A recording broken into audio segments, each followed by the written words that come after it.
the 8th of June 1982, the world's media watched as 50 British servicemen lost their lives when the troop ship Sir Galahad was bombed by Argentine planes. You get lifted as if you're a rag doll. I probably had 40, 50 pound a kick on me. And you might as well have been a feather. And then the fireball comes. It's just red. It's coming at you. The only thing you could do is turn. Because it'll be on you in milliseconds. It was the biggest disaster of the Falklands War and left an untold legacy of grief and pain. I just said, we've lost him. I looked at my husband. He couldn't speak to me, and I couldn't speak to him. And I remember he banged his head against the wall, as if he wanted to take some of the pain.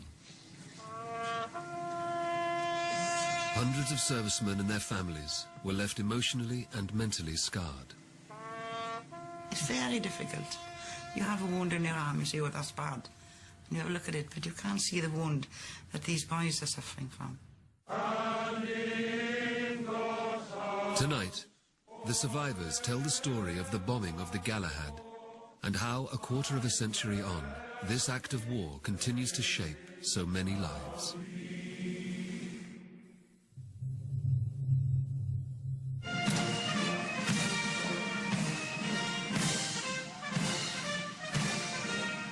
For almost a century, the 1st Battalion, the Welsh Guards, has played a prominent role in the military and ceremonial life of the nation.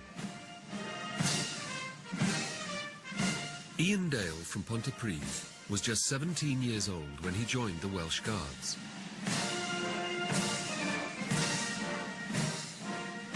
Ian, for somewhere who's 6'5", he's quite a big boy. I can remember watching him troop in the colour in 1981. He was actually on the escort that trooped the colour through the ranks. I felt as if my heart was going to burst out of my chest. I was so proud of him. Standing next to this man, poke him and then said, that man over there, that's my son. Yeah, I was really proud of him, really proud. 10 months later, in April 1982, Ian was told that his unit would be joining the task force to the Falkland Islands. Recently married, his wife was expecting their first child. His attitude to us was, don't worry about it. All we're going to do is police the island. It's going to be another adventure.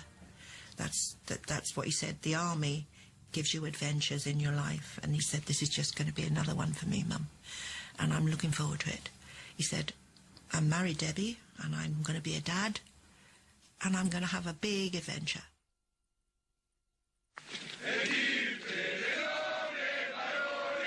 Argentina invaded the Falkland Islands on the 2nd of April 1982, overpowering its tiny defence force at the capital Port Stanley, and imposing its will on a community with strong historic links to Britain. From the moment that Prime Minister Margaret Thatcher announced that she was sending a task force in response to the invasion, there was fierce competition within the armed forces to be involved in it. At their headquarters in Purbright, Surrey, the Welsh Guards were delighted when their battalion was chosen to take part in Operation Corporate, the code name given to the task force's mission. We had a press day before we went to the Falklands, and I was in a big bush, I remember, and the camera crew came up and said, here's one here, and I think when the camera was on, he just made it look a bit more Rambo type, I think, coming up in the bush. I do remember us all, me getting the men in three sides of a square on the barrack square in Purbright. The boss gave his address to the nation, that I called it, and said, look, we're going and we'll take care of each other. We sail south, quietly confident. Every soldier wishes to take part in his métier. He's trained to fight, he's trained to go on operation, and that's what he wants to do. And the whole battalion was buzzing with excitement and enthusiasm. I know that we will live up to the highest standard of our regimental traditions, whatever lies ahead.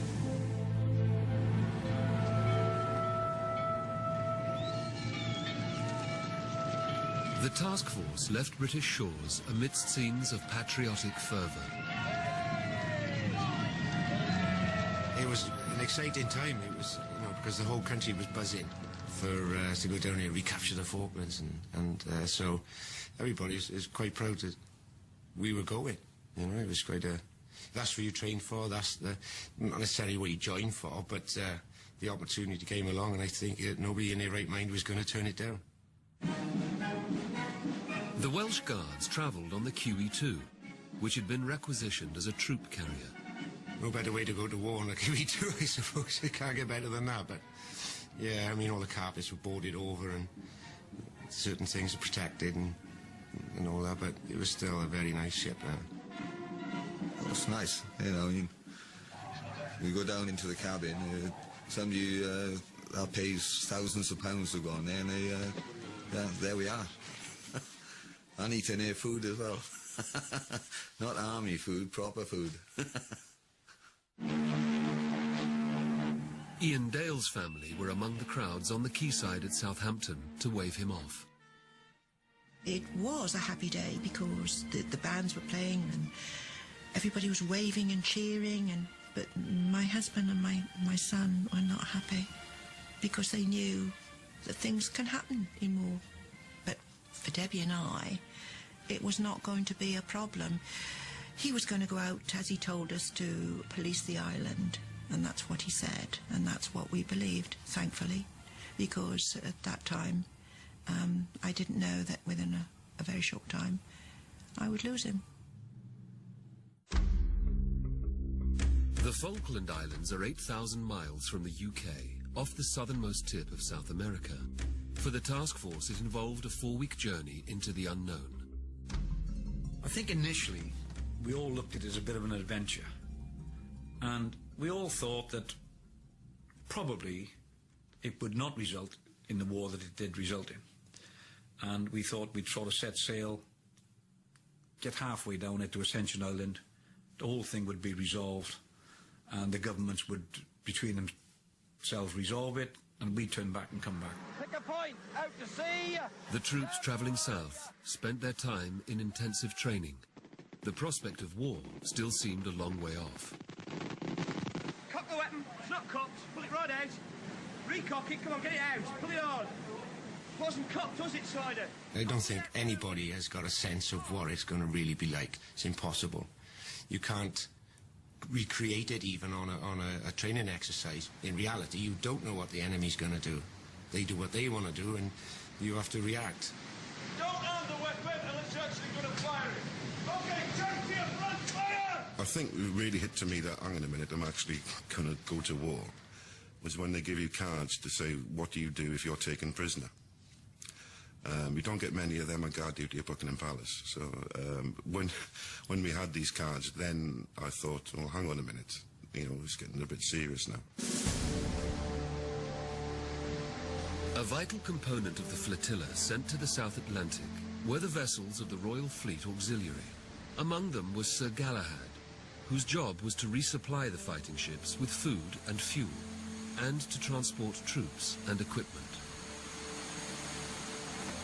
Because the Galahad had been rushed into service with the task force, when it reached the British base at Ascension Island 2 weeks later, its cargo had to be reorganised.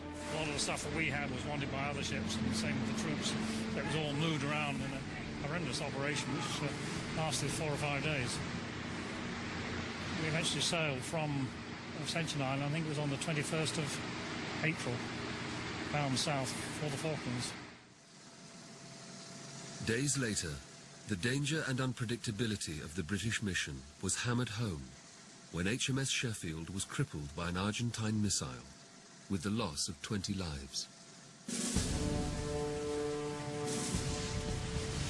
On the 21st of May, while the Welsh Guards were still travelling south on the QE2, Sir Galahad was among the first wave of ships to take part in the British invasion of the Falklands, one of the biggest amphibious operations since the Second World War. The beachhead landing area was at San Carlos Water, and within hours of the ships arriving at the inlet, thousands of troops and tons of equipment and ammunition came ashore unopposed. It was a beautiful morning, and the sun was coming up onto these hills, and it's a rather nice enclosed bay, St. Carlos, and reminiscent of Scotland and the islands of Scotland. But the tranquility that greeted the task force was not to last. The ship soon came under heavy and sustained air attack, earning San Carlos the nickname Bomb Alley. It was during one of these attacks a few days later that the Galahad was hit by a 1,000-pound bomb, but luck was on her side this time. I was actually standing on the bridge wing. I saw it leave the aircraft, and it bounced on the water and went through the ship's side, and fortunately failed to explode. That did actually quite a lot of damage down on the port side of the ship, knocked out all the troops' accommodation. The Galahad was quickly patched up and put back to work resupplying ships and troops around the islands. The Welsh Guards finally arrived in San Carlos 2 weeks after the Galahad, on the 2nd of June, 1982. They were part of 5 Brigade, whose job ultimately was to attack Argentine positions in the south of the Falklands. For Guardsman Ian Dale, as for so many others arriving in a strange place on the other side of the world, thoughts turned to the folks back home. I had a letter saying that they'd enjoyed the trip. They were looking forward to getting in and seeing what they could do to the Argies, as they call them. But they were up to their eyeballs in water. They were absolutely frozen. Their feet were soaking because they were just dug in. But he seemed quite happy. He wasn't afraid. That's the main thing. He wasn't afraid. After 24 hours at San Carlos, and with the pressure on to retake the islands before the full onset of winter, the Welsh Guards set off to march over the Sussex Mountains to take up their forward positions in the south. We received orders to march off and give us, to wait, just that we were moving. So everybody packed up and off we went. We'd only gone, I don't know, 5 miles, something like that maybe. And then we were told to come back because we wouldn't be there in time wherever they was supposed to be. It was just impossible to do it because of the weather conditions, because the amount of kit and equipment we had, because the brigade commander had ordered the commanding officer to take all our equipment with us and get across there ready to get involved in the southern fight for Stanley. The battalion has been criticised for pathetically not being able to march across the Sussex Mountains. And I can assure you most emphatically, my battalion was as fit as any battalion that fought in the Falklands War. And that I can assure you. The overland option having failed, it was decided that the Welsh Guards would now be taken round to the south of the island aboard HMS Fearless. The plan was that they would rendezvous with 4 landing craft at a place called Lively Island, and that these would take them and their equipment into Bluff Cove. But on the night of the 6th of June, when the Fearless arrived at the agreed location, there was no sign of the landing craft. The rendezvous never took place. Commodore Michael Clapp, the senior officer in charge of amphibious operations, didn't discover the full story until years later. They'd been commandeered by a unit from the Parachute Regiment and put to use elsewhere. The Paras wished to use the landing craft in order to reinforce their own people, so they hijacked them in order to support Tupara. I'm told that a degree of initiative like that is inevitable in war. To me, it looked like anarchy. In a way, it was, I'm afraid. The Fearless was carrying 2 landing craft of its own, enough to transport only half the Welsh Guards to Bluff Cove. So it was decided to split the battalion. Half went ashore with Colonel Rickett. The other half returned to San Carlos, intending to complete the operation the following night. Of course we weren't happy about it. I mean, we were a battalion, we were a fighting unit. We trained together, and I mean, the ideal solution was to land us together, and then as a unit, we'd get on with whatever task we were given.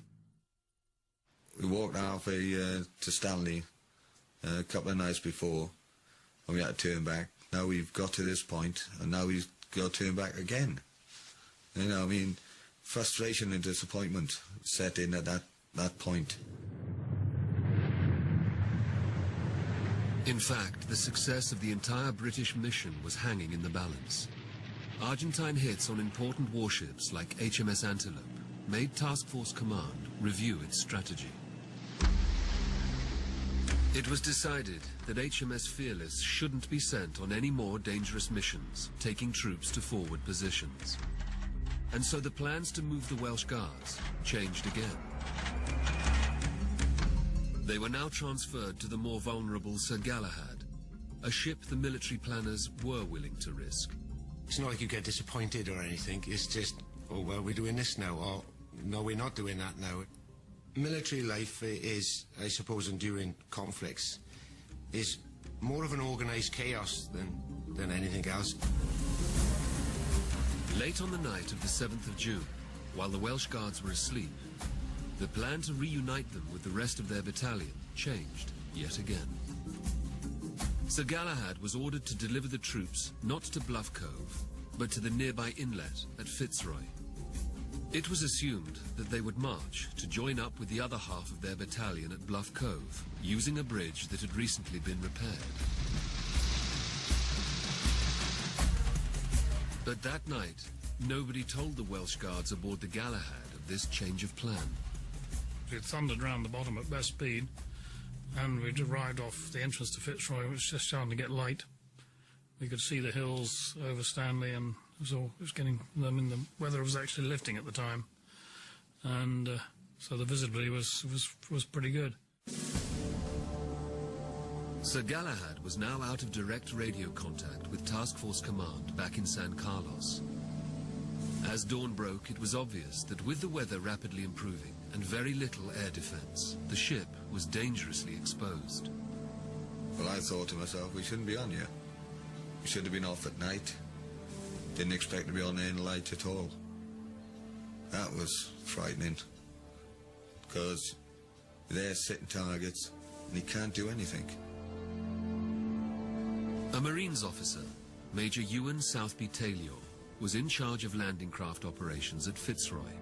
He was shocked to see the arrival of a ship packed with troops, and just after dawn, he went over to the Galahad. He said that the ship was in grave danger from Argentine air attack, and he offered the men immediate transport to the shore, a few hundred yards away. And I put it to the senior officer that I could find on the stern of the Galahad that my considered and professional opinion as a landing craft officer and somebody involved in amphibious warfare for almost all my career was that they should get off first and then wait. He was adamant that Bluff Cove was his destination and not Fitzroy. I was equally adamant that I was not going to take him to Bluff Cove in anything in daylight. The fog of war had descended. It's always been assumed that the person he argued with and who refused the opportunity to get his men off the ship was Major Guy Sale, the senior Welsh Guards officer on board. Major Sale is speaking publicly about the matter for the first time in 25 years. I did not speak to him. I know that Ewan Southby Taylor said what he said. Everyone has a different memory of what was said, but I know what was said to me, and I know what I said to other people, and that's what I said to you. Guy Sale does accept that at first he refused to get his men off the ship. But within half an hour, he had a meeting with the captain, and a compromise was agreed. The captain said to me, "I understand you're not getting off." I said, "No, not exactly. I will, if you can get some orders from someone." Within half an hour, those new orders came, and they were to go in the landing craft round to Bluff Cove in 2 groups. The problem was that there was only one landing craft and one pontoon raft at Fitzroy, and both were busy unloading another ship, Sir Tristram. By this time, the Welsh Guards had already been waiting in Fitzroy on an unprotected ship for well over an hour, and concern was mounting. We're going through all the whys and wherefores of why we were there, and what would seem a major cock-up by the planners that we were sent to a place where there were no assets to get rid of all these troops and vehicles and things that we were loaded with at the time. But it was obviously of great concern to me that we were sat there as a sitting target with all these personnel on the ship.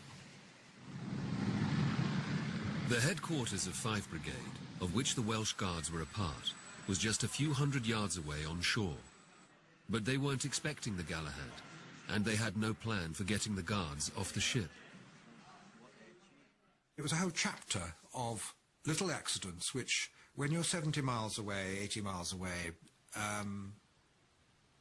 without knowing what was going on, without able to do things, you're lost. You cannot make the right decision. You cannot say, stop, I won't send the Welsh Guards in with Sir Galahad. The thing starts to roll. 2.5 hours after the Galahad's arrival, the landing craft and raft were free to begin unloading. But now it was decided that a field ambulance unit should take priority over the Welsh Guards, and that was unloaded first. Everybody knew they needed to get off this ship. We all knew we needed to get off, but we all knew we couldn't. There was no way off. You know, you couldn't swim. You couldn't swim off with all your kit. You needed transport. You needed a landing craft. So until that turned up, there was nothing else to do about it. Many of the guardsmen were waiting on the tank deck of the Galahad, surrounded by vehicles and ammunition.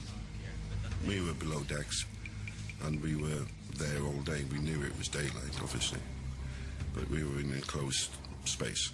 And throughout the day, there was a case of, put your kit on, we're getting off, and then stand down, take your kit off, relax, we're not. This must have happened 5 or 6 times during the day. The general feel on board the ship, the lads were playing cards, they were catching up on their sleep, you know, cleaning weapons, just the general day-to-day stuff. But you were doing this, of course, sitting on boxes of ammunition and fuel. Finally, after 6 hours, the Welsh Guards were about to disembark. But the Galahad's luck had run out. The Argentine Air Force struck out of a clear blue sky.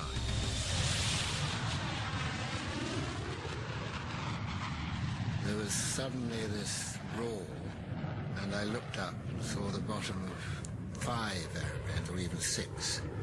But the first 2 had bombs coming off it that tumbled. There's a photographic image that I still got, disappearing into the hatch and a sheet of flame coming out.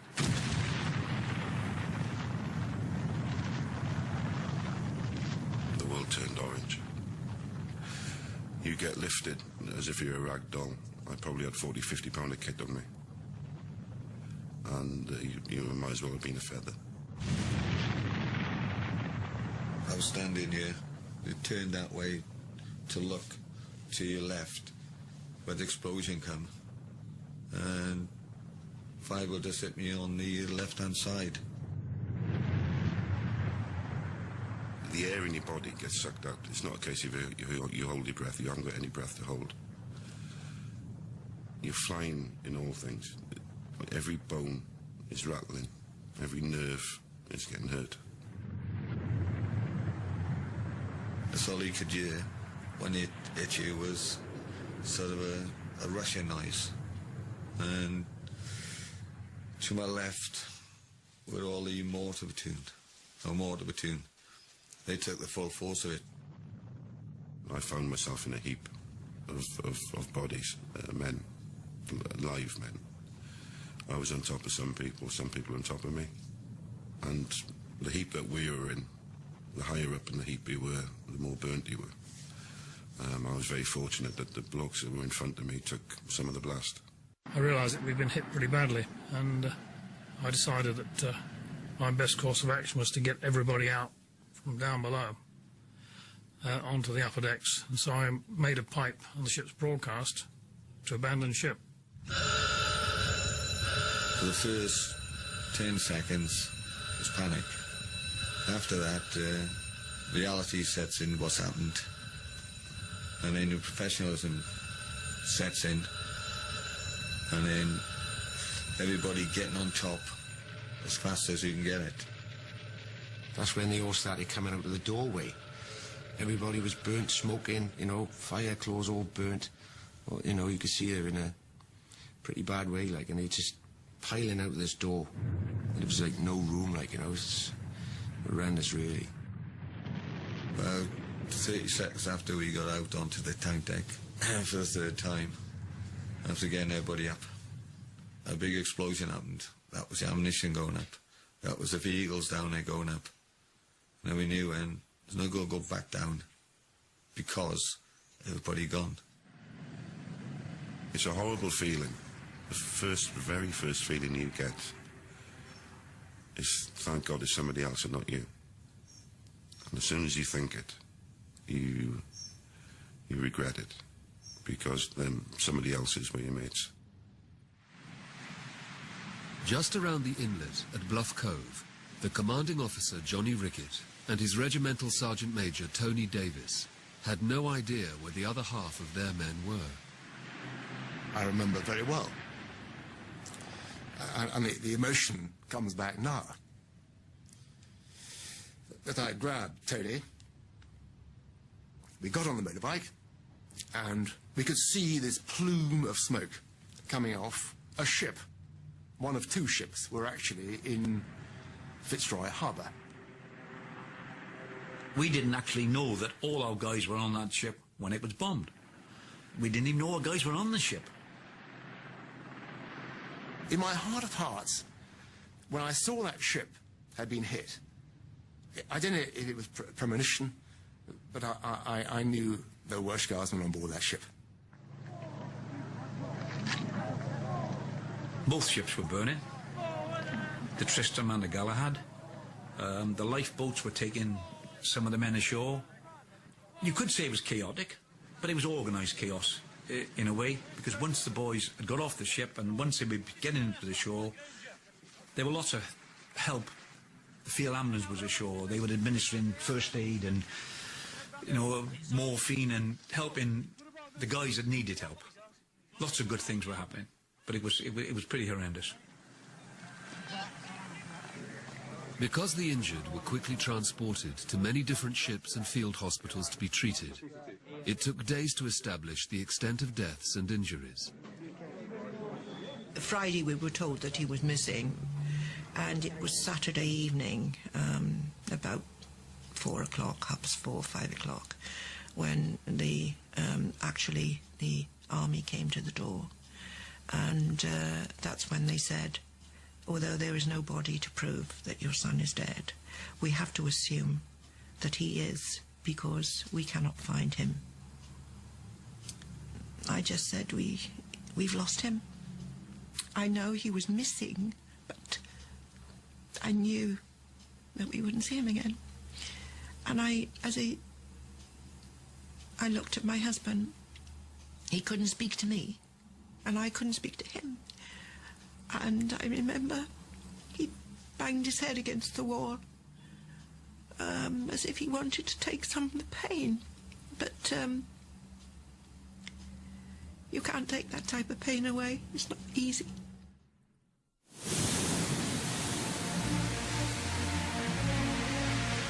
Six days after the bombing of Sir Galahad, on the 14th of June 1982, the Argentine forces surrendered.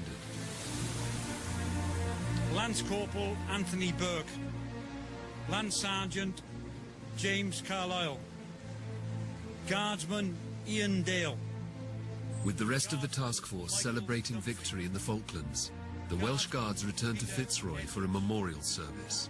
Guardsman Mark Gibby. It was held on board the Tristram, with the Galahad still smouldering in the background. Paul Green. Lance Corporal Nicholas David Mark Thomas. It was a very, very moving day. I had to read the names out of the guys that were killed. Griffiths. Guardsman Dennis Hughes. One name in particular you know, I was a boy that I joined up with. And I'd been speaking to him just before I left the tank deck, you know. And he read his name out, and a moment of real sadness that. Guardsman Irwin Phillips. Guardsman Gareth Poole. I knew every single one of them. We all were one very close family. Commanding and being in a battalion which is in war, and it was a horrible war, although it was short, is a very, very, very special thing. At the going down of the sun and in the morning, we will remember them. We will remember this. After the service, the Galahad was towed out to sea and sunk as a war grave. It seemed like the end of a tragic episode in an otherwise successful campaign. But it was far from the end for many of those who survived the tragedy.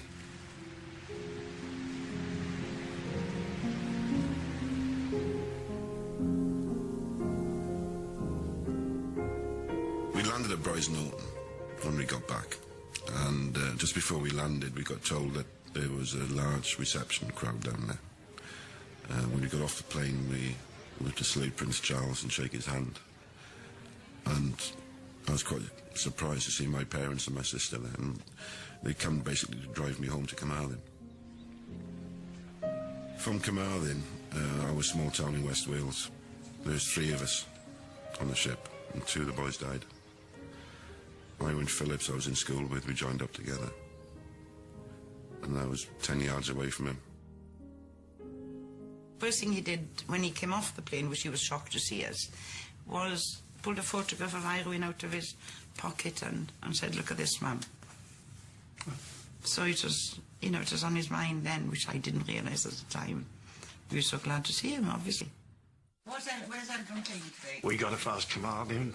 We had a police escort in. Yes. Blue light flashing. Crowds out. Hundreds of people there. Overjoyed. It was incredible. 300 people. There's bunting up. Tom Jones playing Welcome Home. Well, I didn't want that.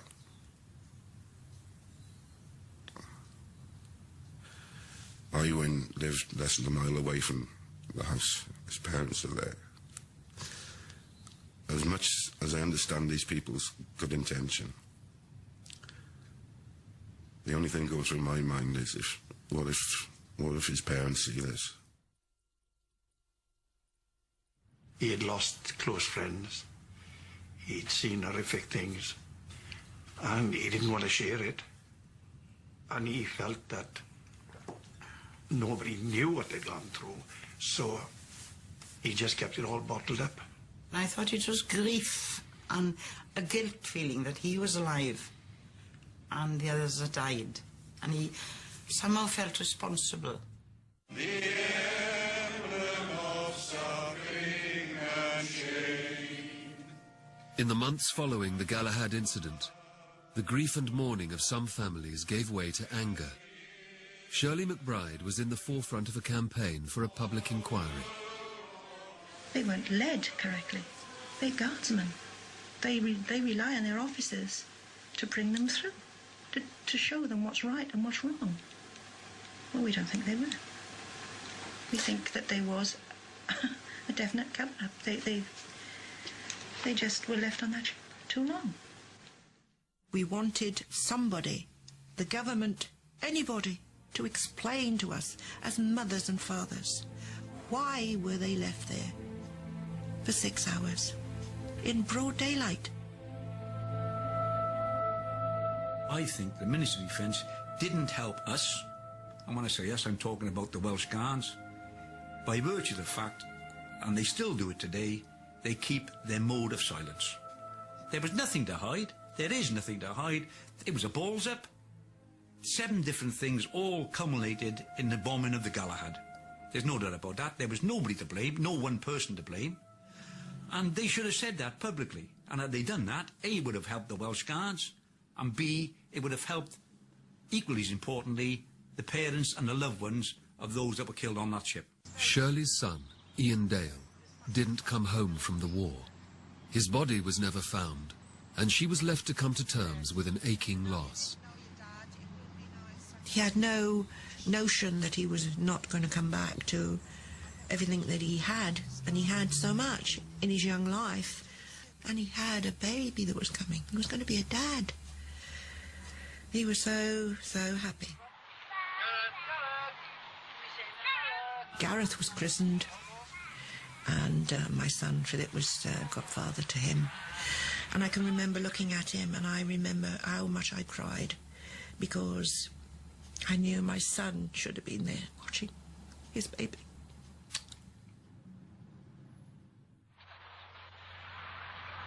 It's a bit strange, actually, growing up without having a father figure in your life to talk to about things.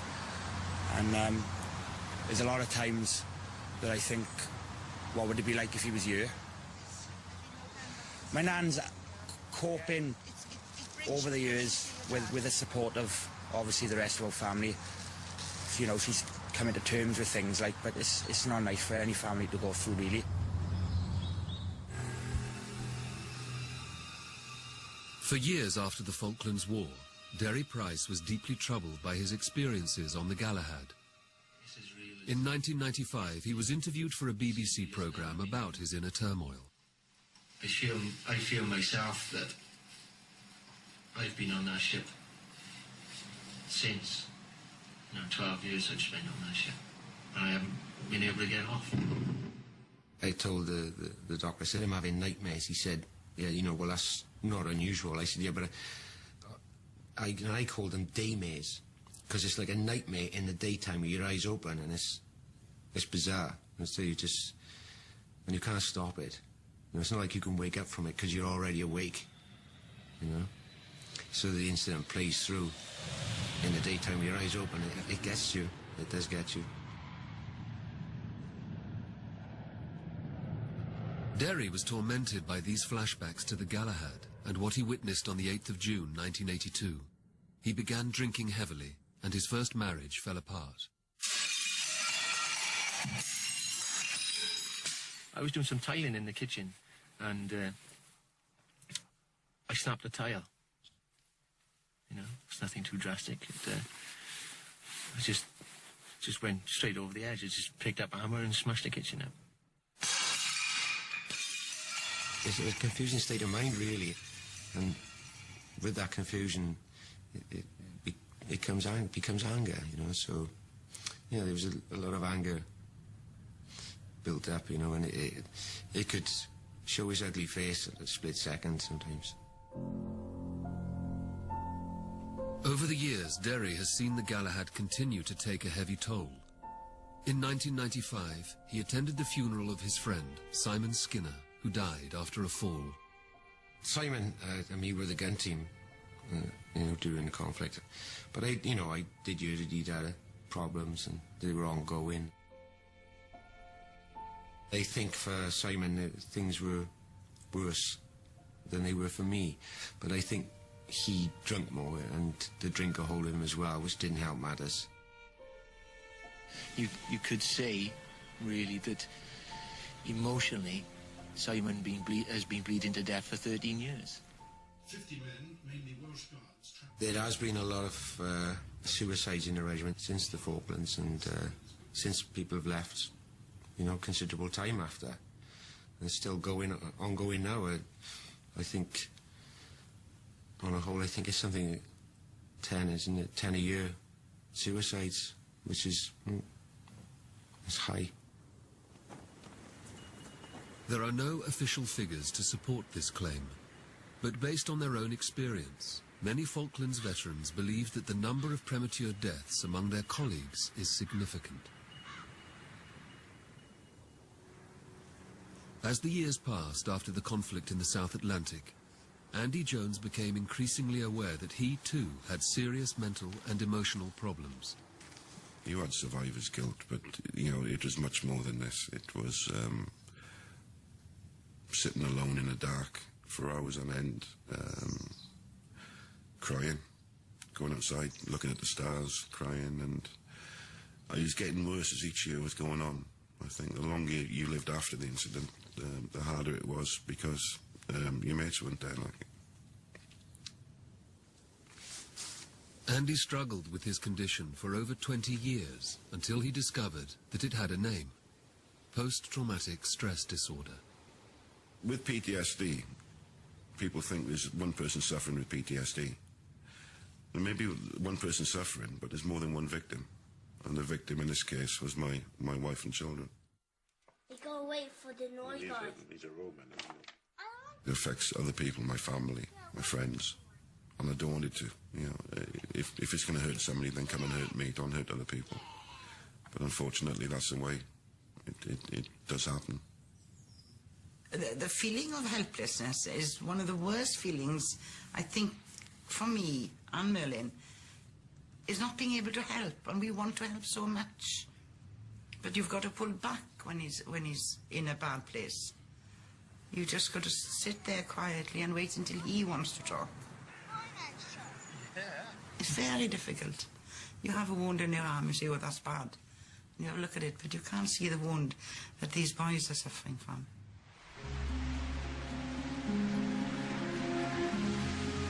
For many of those whose lives had been affected by the bombing of the Galahad, Fitzroy Inlet, the place where it happened, seems to beckon from the other side of the world. Shirley McBride has been there twice. Her second visit in 1992 came just after her husband had died. She was fulfilling his last wish. We went out onto the boat, this boat that they had arranged to take me to the place where the Galahad was attacked, and the place where my son was killed. And there was a member of the crew of the Galahad who actually was on the ship with me, and he actually put my husband's ashes into the sea for me.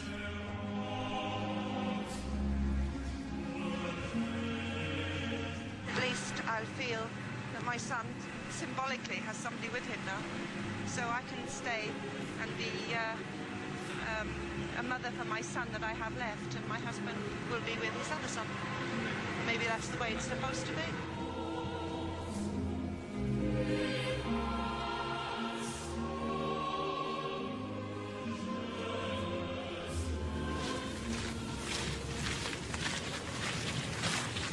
Many veterans have made the long journey back to the Falklands in search of peace of mind. In 2001, Tony Davis decided that he too needed to return to Fitzroy. I couldn't even talk about it, you know, and especially if I had a drink or got a bit morose on my own, I get very sort of emotional. And it was only about 19, 20 years after, when I went back down the Falklands, revisited the site of where the ship was hit and bombed, and spoken about it a lot more openly, that I feel that I can deal with it. It made me address it. It made me take it on directly. It made me talk about it, and I remember sitting down near a memorial and looking out just to see where the ship was burning, and sort of going through all that in my mind and facing the fact that it actually happened. We couldn't reverse it, and you've just got to get on with it. It gave me a sense of closure of that particular part of it, of that particular incident. Can I thank you all for coming here today? Andy Jones is the Welsh branch secretary of the South Atlantic Medal Association, the medal that was awarded to all those who served in the Falklands campaign. He founded the branch after going on a pilgrimage to the Falklands organised by Sama. I felt, when I came back from the pilgrimage, that I had to repay these people somehow. We're very, very successful now, and it's basically taken over my life. The veteran-sponsored hike up Pen y Fan in the Brecon Beacons is to raise funds for a monument in Cardiff, honouring the British forces who died in the Falklands War. You realise you're not the only one suffering. You realise in a macho world that it's okay to show symptoms of PTSD and to be a sufferer. Because that's what it was. It was a very macho thing, and you should be able to cope with what happened under Galahad. And if you're not able to cope with what's happened under Galahad, then you're not a man, you know. But the pilgrimage really, really taught me that, no, you can be a man and still not cope with what happened under Galahad. We've come up here to raise funds to build a monument, and we come straight into Falklands weather on top of Pen y Fan in South Wales. And again. It's brilliant. The atmosphere, the fun is fantastic. I think most of the lads now are having a bit of liquid refreshment before they can make their way back down. Cheers, boys. To the lads. To the boys. To the boys. 20 years I tried it one way, and it didn't seem to work. And now being very active within the realms of the veterans, the Falklands veterans, I think that's probably my way of dealing with it, and I think it's what these lads are doing as well.